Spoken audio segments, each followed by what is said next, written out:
Hey everyone, happy Monday. Welcome back to another episode of Literally What? If you're watching on YouTube, my gorgeous cat Waffles has joined us for today's episode. He decided to come help out. And if you're not watching on YouTube and you're watching on Spotify or Apple or Good Pods or wherever you're listening, thank you so much for tuning in. As always, make sure that you are liking and subscribing and that you are leaving 5-star reviews. Every little bit helps me, but I'm so glad to be back sitting down here with you guys. We are getting into mid-October.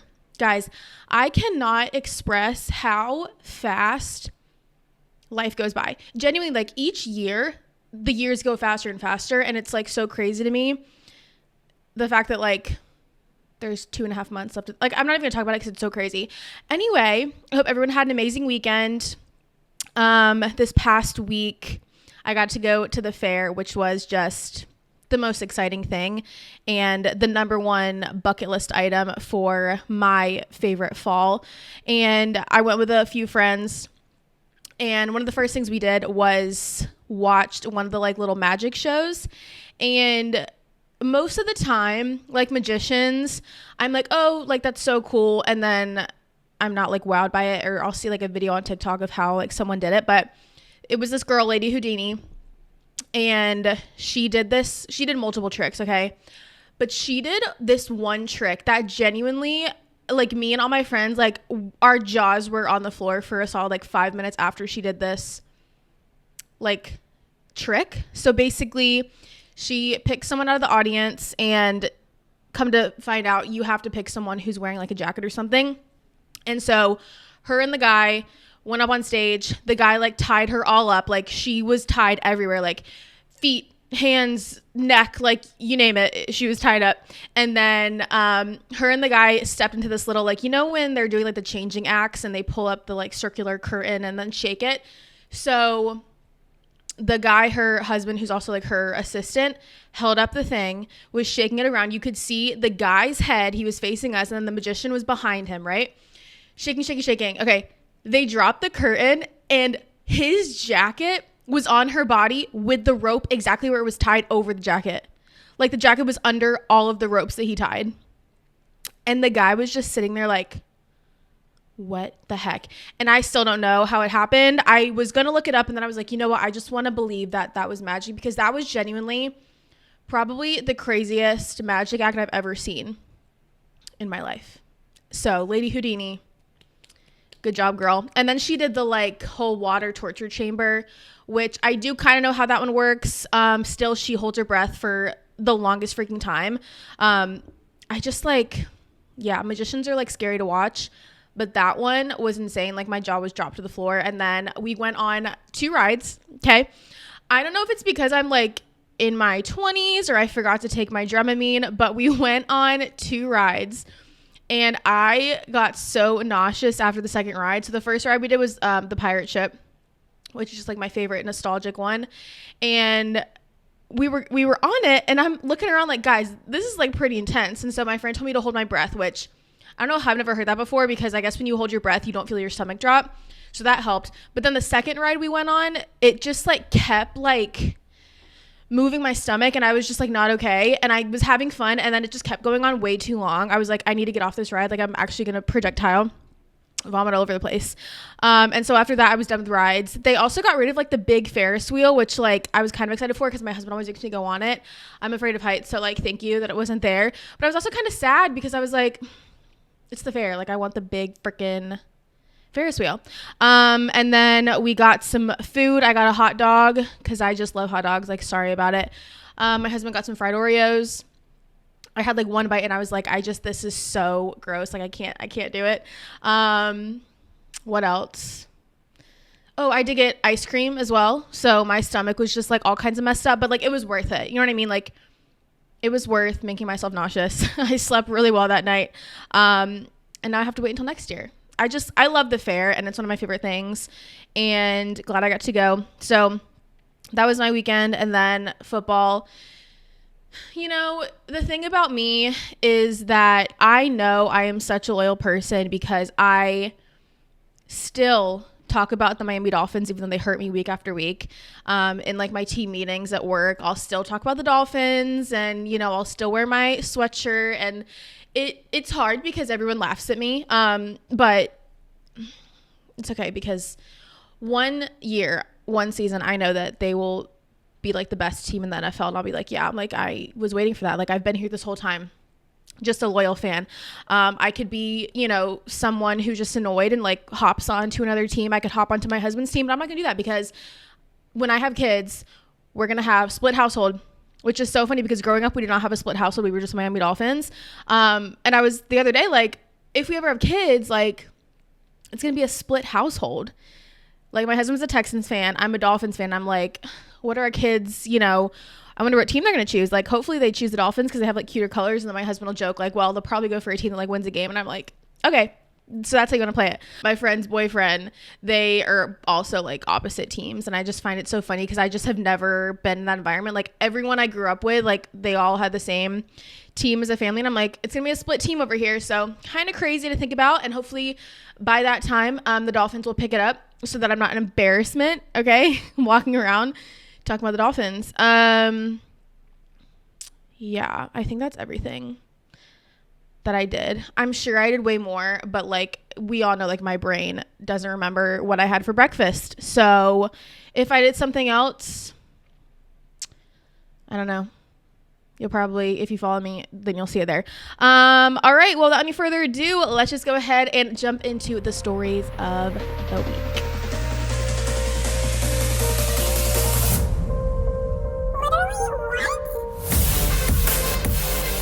Okay, so our first story is about one of the old One Direction members. Louis Tomlinson did a Diary of a CEO interview, and boy, oh boy, he gave us the answers we didn't even know we needed. I, growing up, loved One Direction, and when they, like, didn't become a band anymore, when Zayn left, there's just been so much that has happened with One Direction, and when Louis went on and did this interview, I kept seeing clips and I was like, dang, like these are things that we never thought we were going to get, of just like, it's kind of like I saw a comment saying when you grow up and then you learn all the family drama and you're like, holy crap, there was all this going on behind the scenes.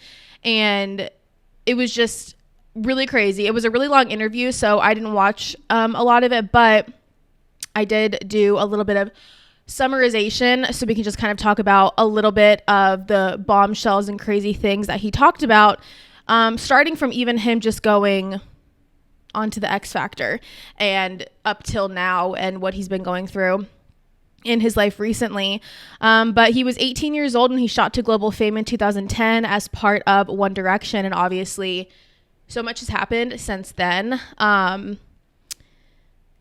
Yeah, a lot. So we know 2015 is when Zayn quit the band, and then the others left and went on hiatus in January of 2016.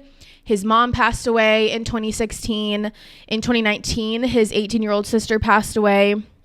And then, of course, a year ago yesterday was when Liam passed. So just like a lot of heaviness.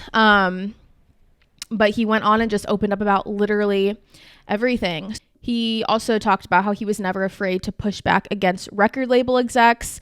He said that he really wanted One Direction to be cooler because he had his own snobby view of boy bands. And so he said that he was the oldest member of the band and he was also the most opinionated member and would push back and kind of be that big brother role to all of the other bandmates. And then he also revealed the clever psychological trick that Simon Cowell would use to make him feel important and how that instilled a sense of loyalty in him that lasted way beyond One Direction. He said that Simon was always very brilliant at making me feel worthy in the band, but as I said before, I was often a voice between the band and the label. And so he put me on side, and that's a very smart move. He said one thing he would always do is always say my name. And so when you're a 19-year-old boy and Simon Cowell saying, do you know what? The thing about that idea, Louis, just basically saying like, when people say their names, it kind of is like crazy when you have these like powerful people saying your name. And he said that he still deeply respects Simon, called him a brilliant businessman. And he was actually the only member of One Direction to stay on with Simon's label, because again, it was Simon's label that they were a part of. And he just felt a loyalty He said, I found out I was the only one that was going to stay with him, and it motivated me more. And then he did leave in July of 2020. Went on just to talk more about family. He talked about how he and Zane avoided the allure of alcohol that pulled Liam in by smoking weed after the shows, which helped relax them after performing in front of a ton of screaming fans. He also talked a lot about, this was something that I kind of knew. I knew that like Louis and Zayn were kind of like the closest ones together. But he also was bringing up how they were literally like so close that, you know, when they were a band, they told everyone and each other, like, we don't want to have separate dressing rooms. Like, we want to always be together. And it got to the point where like Harry and all of them would have their own dressing rooms, but he and Zayn would have the same dressing rooms. They were just like really close. Probably the close out of all of them. And then he said when Zayn decided to quit, he was super, super, super blindsided. And this was in 2015. But he said he thinks that like Zayn didn't tell him because Louis would have asked him to stay. And that's just kind of the relationship that they had together. But he was blindsided. He did not know it was going to happen. He said, I selfishly wish that he would have just had a conversation with me first before doing it. He said the night before we found out everything was normal, he maybe left at like 11. He wasn't in a bad mood. And the next morning I woke up, we had a shoot. We found out that he wasn't coming. He said that this wasn't out of the ordinary because like if Zayn didn't want to do something, he wouldn't do it. And then found out that he left. And he said it crushed me. I was devastated. So it's so hard because it's like, when you have groups like that and when people decide to kind of go on their own way, it's like, yes, of course, I'm sure people and the guys wanted their own like independence away and apart from this band. But I mean, imagine being like the one where you want to make it work and you want to stay and then everyone else just wants to leave and you're blindsided by it. Like, I cannot imagine that happening. And just him like seeing everyone kind of moving apart and like stepping away from the band that they kind of built together. And he said that, you know, career-wise, the only way was down. And he knew that like at 24, you know, he was going to have to go and do it on his own. So yeah. And then he talked about he and Liam became closer after One Direction ended, and he was the only member of the band that Louis felt comfortable enough to reach out to over text message. Just like a really, really, really crazy interview. It was a really long one. So of course, if you want to know exactly everything he said, definitely go watch the interview. And it's just so crazy because it's like, you know, 2015 and before, you know, that was over 10 years ago for me. And it's like, now I'm 25. I never thought I would hear all the ins and outs of the band and the blindsiding and like all of that. So crazy, so sad. I'm like, I feel so bad for him. Like, cause if I was in a situation, like if I was in a girl band, not that I ever would be, but I would be the one who would want it to go on forever, right? And I feel like I would be the one who's just kind of like, no, let's make it work. And then everyone like leaves and it's like, okay, well now I got to figure out what the heck to do with my life. So anyway, really interesting story. It was like a lot of drama and tea I didn't expect to get on a random weekday. But yeah, there you have it. And again, definitely go watch the full thing because he talks about so much, but I just kind of wanted to highlight a little bit of what I saw. So, all right, our next story. SWIG, the popular drive-through dirty soda shop, will be opening their first location in Metro Atlanta near Brookhaven. So this obviously is the very popular soda shop that was founded in Utah in 2010. And it's the one that, you know, all the Mormon wives are obsessed with. And I have tried a dirty soda before. I didn't love it. So I don't know if I'll be running to a SWIG location, but if it's there, then, you know, I'll try it out. But yeah, it's going to be replacing a McDonald's. It'll be closing in mid-October, and then they will be opening the SWIG. There are nearly 150 locations across the country, and this will be Georgia's second location. The first one is near the Georgia-Tennessee border. So kind of cool, kind of exciting. I feel like anything that's super popular, especially, you know, it's very popular in this reality TV show, Secret Lives of Mormon Wives. So it's going to do really, really well. I feel like these drink stores and shops they do really well. And this is going to get a lot of traffic, a lot of traction, especially with just like the super insane rise of social media and TikTok. You know, if a store goes viral, like Wingstop, for instance, went super viral, and now I swear there's like 3 Wingstops. Like when I walk out my front door, there's Wingstops everywhere. So I can see this being something else where it's just like popping up everywhere. Like 7 Brew, we have 7 Brews opening everywhere. We have Dutch Bros opening everywhere. So these drink places, there's a lot of them, and you know, clearly they do well, and I think it's a smart decision putting it here in Atlanta because there's a lot of us. Okay, our next story is some crazy news. Alex Russo is dead in the Wizards universe. What the heck? So apparently Wizards Beyond Waverly Place killed off Alex Russo in a shocking finale. What the heck? I started watching the show. I watched the first few episodes of the season. And then I see this and I'm like, what did I miss? Oh my gosh. And it's not every day we see a Disney character killed off. I don't know if I've ever really seen that before. At least I don't remember that in my childhood, watching Hannah Montana and someone being killed off. So the season 2 finale, Selena Gomez's wizard, Alex Russo, makes her long-awaited return. But there's no happy ending. Instead, viewers were left sad and confused. It seems that the Wizards of Waverly Place sequel may have killed off its original star in a sacrifice. Okay, so this is what happened. I did not watch it, so if you watched it, you're probably going to know more than me. But basically, Alex sacrifices herself to save her family and her long-lost daughter, Billy. So there's some encounter with like a dark wizard, and then Alex gets her memories back. So, you know, I'm assuming she lost them at some point, and then remembers that she once used something to wipe her, Justin and Billy's minds years ago, blah, blah, blah. And then the evil wizard uses her daughter to open some portal. I don't even know. So then she starts crying and then opens a locket. And then when the locket opens, it restores a memory that reveals that Alex is Billy's mom. There's a lot that's happening. And then basically it ends with them all like hugging and mourning Alex, because I guess she was like, we'll find each other again. And then she just like casts some spell and then is gone. So there is a chance, from what it seems like, that she will and could come back. But again, Selena is so busy. I mean, I guess it kind of makes sense in a way to just kind of get her off the show so that people don't expect her to come back. Because, I mean, she just got married, only Murders in the Building. Like, she's a busy gal. She's, you know, booked and busy.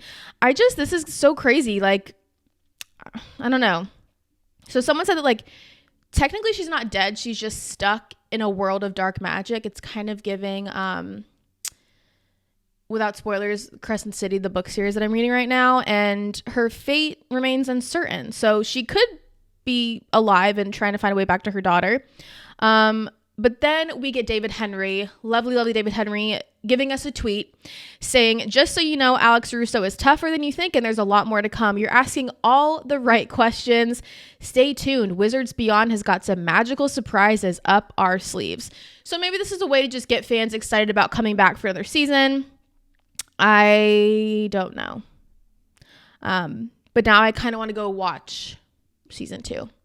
But yeah, kind of crazy. Kind of traumatizing. I remember even just the Wizards of Waverly Place movie was traumatizing for me, like the end. So I don't know if I was a kid and I was watching this and I saw that. Yeah, that would be very traumatizing for me. But, you know, maybe kids are built different these days. Who knows? All right, let's jump into our next story. Some more wizarding news, if you will. Harry Potter films are going to be returning to theaters, specifically the first film in 2026, celebrating their 25-year milestone. So Harry Potter and the Sorcerer's Stone is going to return, marking 25 years since the film first introduced audiences to the world's most famous young wizard, Harry Potter. And they are going to be re-releasing it as part of a year-long global celebration honoring the original film's debut and just the legacy of the Wizarding World franchise and Harry Potter in general. And what can fans expect with this? So basically, insiders expect the film to return in a remastered form. So, it'll probably look way better on a big screen. And then there's going to be fan-focused experiences, collectible ticket designs, behind-the-scene features, limited edition anniversary merchandise. And the Harry Potter Studio Tour also teased expanded sets and anniversary exhibits. So this could also just include really immersive experiences for fans across the globe. So Warner Bros. Already tested the waters for a Harry Potter re-release earlier in 2025. They partnered with this events company and they brought the first 4 films back to the theaters in the United States, where they did 3D and 4D showing off the Sorcerer's Stone. And they said that the turnout was insane and amazing. And it was just like a limited event. And so this was just confirming that when they do this, for everyone, there will be enough demand and we will get a full anniversary release in 2026. So I am personally very excited. I will be going to theaters to see this because Harry Potter is, besides Pitch Perfect, my favorite movie series and just movie in general. It's the best. I say it every episode, I feel like, but I'm still trying to nail down my husband for our weekend of watching the full movie series. But we want it to be a weekend where it's like rainy outside because you know me, if it's sunny, I will be on a patio every single night if it's nice outside. But I love this. I think this is a really great idea, especially, it's October and now they're going to be releasing, like, this is the perfect time to do that. So I will be enjoying Harry Potter in theaters. Okay. Our next story, a pretty crazy one, because the fire department was called multiple times over a house's fire Halloween decor. Yeah, fire decorations. Okay, so there was a couple in South Carolina that caused quite a stir in their neighborhood after some people mistook their Halloween decorations for a real life emergency. Now, when I post this clip on Instagram and TikTok and everywhere, when I post the actual house, you're going to think it's literally on fire. Okay. So basically this couple designed their home, to mimic a roaring house fire, and they used smoke machines and a light show to create the effect of a house on fire. Well, a TikTok video of this fire simulation was shared earlier this week, and it has over 27 million views. When I saw this on my TikTok, I thought a house was on fire. Every single window, it's fire, okay? Every single window, there's smoke covering the whole entire house. And so the fire department then was receiving tons and tons and tons of calls on the night this video was posted, but messages were sent out to neighbors, saying this is not, our house burning to the ground, and our house is not on fire, basically. So they basically had to put out on Facebook, don't you just love Facebook neighborhood groups? Imagine, seeing this in your neighborhood Facebook group, but they said, our house will be on fire, not real fire, has Halloween decorations every night from 8 to 10 p.m. between now and October 31st. Please do not call the fire department again. Okay, I get wanting to outdo your neighbors and have the coolest decorations, whether it's for Halloween, Christmas, 4th of July, whatever. But when you are making your house look like a fire simulation, what do you expect people to do? Okay. If I look outside my window at 8 p.m. and it looks like it's on fire, why would I not? Like, that's like 101 safety is when you see something, especially a house or any building on fire, you call the fire department. Like, what the heck? So, very, very crazy. And the fire department was basically like, listen, if we get a call, we have to show up no matter what. I would just, if I were them, like, just stop, just do some kind of different decoration. Clearly you can do crazy things because this is insanely realistic. But maybe just do something else. Maybe don't do a hyper realistic house on fire. Just a suggestion, but yeah, actually insane. Yeah, I don't even know what they thought was supposed to happen. But there's your little crazy story of the day for you. So go tell your friends all about it. All right, now we're going to hop into our Dancing with the Stars recap. It was Disney night, and then tomorrow we have our dedication night. And I took some notes, took some good notes, and we're going to get into all of it. All right. Do I have any overarching notes? I don't. Oh, I do. I had one note, and I also saw a comment about this.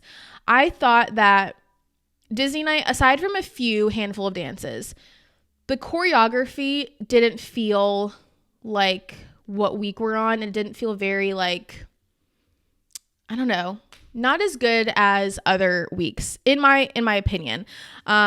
It just, there's a lot of like performance going on and not a lot of like really great dancing and steps besides the handful of people, in my opinion.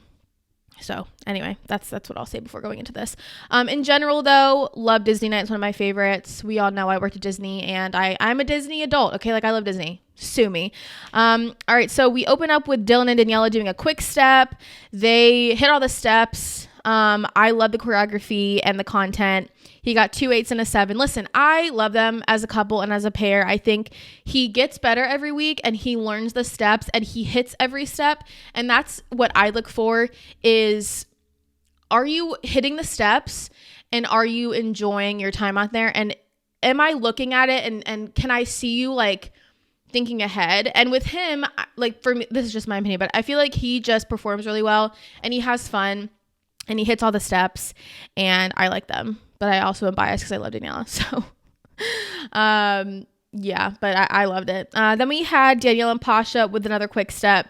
I thought it was a good dance. She got 3 7s, but I wasn't wowed. Like, there are a lot of times I watch a dance and I literally will get chills on my body. And they're like, I'm watching the dance and I'm fully like watching and can't get enough. And then there's dances like this one where I just like, I'll look down at my phone. And so it was just one of those where I wasn't amazed. So anyway, but again, still good. I love them. Like, I don't want her to go home. All right. Then we had Scott and Riley doing a salsa. Holy crap. When Ryan from High School Musical was in the audience, I was like, what the heck is going on? Like, that was so crazy. He did good. He got 3 7s. He's just, again, like, he's not our strongest dancer and it's unfortunate. I think if he was with any other pro besides Riley, he would already not be there. I think just because of how big of a fan base Riley has, he's still there, but he's just not a strong dancer to me. I don't think he improves and I'm okay with him leaving. Don't hate me. Okay, then we had Alex and Val's Vietnamese Waltz. This was the dance I had super high expectations for. I could not wait. This was going to be such a good song. I had insanely high expectations and holy crap, the best dance. I got full body chills. No 9s were actually crazy to me. It got 3 8s. And this is what, like, again, people, I don't think we're ever going to understand the scoring because I don't understand it at all. She could have and should have gotten 3 9s. It was one of my favorite dances ever, I think, that I've ever seen. And she did amazing. I loved just the storytelling. I loved the dance. And favorite of the night. Loved it. Loved it so much. All right, Hilaria and Gleb did a quick step. She did good per usual. And I was really shocked at these scores because Bruno said that he saw nothing wrong and she got a 7 and 2 8s. So that's where I'm kind of like, I don't understand. Because again, she's a great dancer. Do I like her? No. And especially after what I talk about after this, you're not going to like her. I mean, it was good. Like, she's a good dancer. Like, what, you know? Anyway. Okay, Emma and Andy did a waltz. Listen, he did good with the steps. He got 3 6s. I think he is improving in a way. He has a lot more steps than Emma's previous partners. Or when we see like an older gentleman on the show, they don't really give him a lot of steps. And he has steps. And so I can give him that.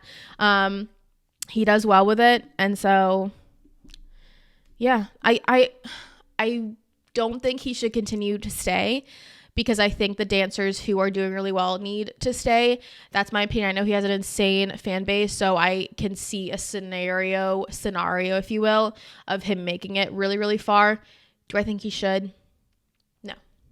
Not at all. Robert and Whitney did a cha-cha.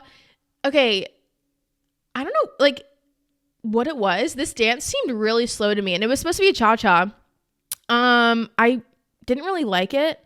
It was very, like, beginner. I don't know. And the thing with him is, I think the issue was his first week dance. Everyone had so much hype for him, and the choreography was insane, and it was a really amazing dance. And then I feel like the dances just have gotten, like, less and less. In my mind, I think it's probably because he had so much time to practice for the first dance, and now, you know, they have a really short amount of time to learn the dance. So I think maybe that's part of it, is he is, like, struggling and having a hard time learning these dances. And so Whitney kind of has to kind of take down the choreography a little bit, if that makes sense at all. And he got, what did he get? 2 7s and an 8. Again, like, he's not bad. It's just, like, if you're comparing from week 1. So anyway, okay. Robert, I literally just said that. Elaine and Alan did a quick step. Alan's costume was just so good. Like, I loved it. This was a really hard song to dance to, like the Space Mountain theme song. Okay, and I think she did really well to it. I think she had a lot of great steps, and the choreography was really great. He's been giving her really good choreography, and she's keeping up with it. And she, I think, probably has the most difficult and most steps in a dance, if I had to guess, just from, like, what I've seen. I love them, and yeah, it was good. She got 3 8s. Really good. I really think she's going to be, like, someone who people are underestimating, and I think she's going to make it pretty far. And watch her literally go home tomorrow. I love them, though. Okay, Whitney and Mark's Foxtrot. Holy crap. Like, the only reason I liked Alex and Val's more is because I liked their song and just, like, the overall vibes of it. But this one was definitely my second. I honestly think it should have been all 9s. The dancing choreography were just insane. It was literally like I was watching 2 pros dancing on Broadway. She's just on a whole nother level and did amazing. And I loved it so much. And she got a 9 and 2 8s. All right. Ezra and Jordan's quick step. So good. She looked so beautiful. She got 3 8s, and I'm loving them. Like, I love them. They're one of my favorites. They weren't week 1, and now they are. So funny how that works. And then we had Jen and Jan. They did a jazz. Listen, I loved this dance. She got 2 8s and a 7. Carrie Ann's comment, like, she can literally, half the time I don't even know what she's saying. So, you know, whatever. But it was good. I liked it. And she got, did I already say that? 2 8s and a 7. But okay, what I was going to say, you guys. So my friend sent me the screenshot. I don't know. I have not confirmed or denied this, but apparently Hilaria is suing the Dancing with the Stars judges for $23 million, accusing them of unfair scoring, emotional distress, deliberate humiliation. And she's been having videos go viral of her kind of, like, breaking down, saying that the panel has been playing favorites from day 1 and all of this stuff. All I have to say is she clearly isn't understanding, because Dancing with the Stars is heavily voting and popularity based, right? So honestly, in my head, the judges' scoring doesn't really have anything to do with it, because, I mean, look at Andy and Emma. Like, if you're getting the votes, you can suck at dancing. You know what I mean? Freaking Harry, Jowsey. Like, so for her saying it's the judges, like, no, that's not how it's working. I don't know if this is true or not. Let me try to search it up one more time. But if this is true, like, girl, please, the people didn't like you. Okay. It wasn't the judges. Okay. So this does say there's no hard evidence. I don't know. I can see this happening personally, but we'll see if anything comes from that. But yeah, it's a popularity contest at the end of the day, and I hope she knows that. Do the judges kind of play favorites? I mean, in a way, yes, but anyway. Okay, what else? I think that's all the stories I had. Oh, obviously the big news broke. Taylor Swift is doing a docuseries, but you know, that's the story. I don't want to go too much in depth about that because, like, it's everywhere. I feel like she's announcing something literally every day now. It's kind of crazy.